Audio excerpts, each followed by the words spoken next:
This devotion comes out of Romans chapter 8, which is a really rich chapter that talks about the nature of the flesh and spirit, and also talks about the blessed redemption that we have through the work of Christ. I'm going to hone in on verses 17 and 18 here, which reads something like this. The Apostle Paul is going to say, "Now, if we are children, then we are heirs, heirs of God and co-heirs with Christ. If indeed we share in his sufferings, in order that we may also share in his glory. I consider that our present sufferings are not worth comparing with the glory that will be revealed in us."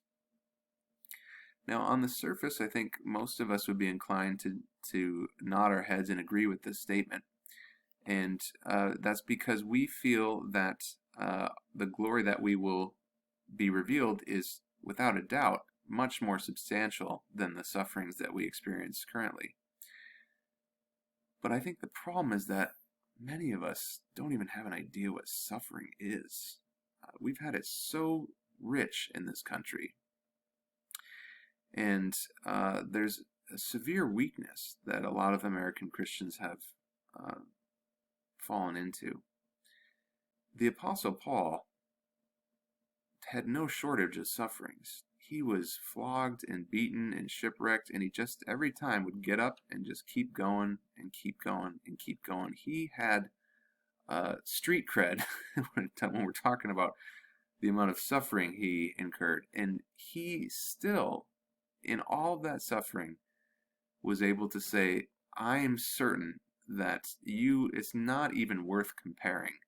The amount of glory that you will receive is hands down many magnitudes greater than the suffering that you experience, such that your suffering is not even worth putting in the comparison. It's a non-issue. It's trivial."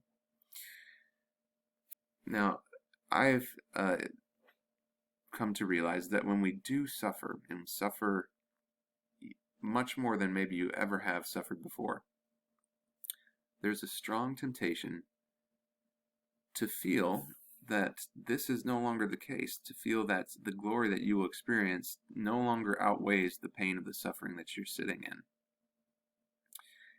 And when I'm suffering, one of the songs that I listen to is "Mighty to Save" by Hillsong United. I love that song, and it always gets my spirits going. But I find that when suffering increases, it's harder for me to sing that song with praise, because in those moments you are tempted to feel that the power of God and the glory that he has and will reveal in us is being dwarfed by your own suffering. And my hope for you is that if you ever find yourself in a season where there's an immense amount of suffering, that you would overcome a really important threshold. If the suffering increases, you will be caught between two tensions: a tension which wants to still give God glory and revere him, and a tension that pulls you back into wanting to sulk in your suffering. You will be tempted to feel like God is betraying you if suffering is allowed in your life. And now then the only gate that will get you out of a pit of despair and back into the glory that will be revealed is a complete and utter killing of your pride. And a lot of us don't even know what that's like at all. And I've gone through horrible amounts of suffering in my life. And I can still stand with the Apostle Paul in this conviction. I do fully believe the suffering is not trivial in the here and now. It is severe. But still, the glory that will be revealed in us is so much greater that it's not even worth comparing to the suffering.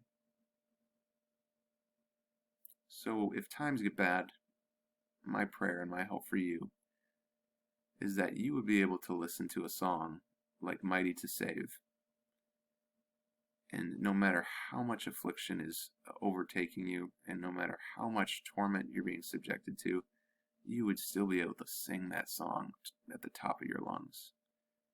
And the only way you'll get there is if you kill a fierce pride that's going to try and suck you into the pit of darkness.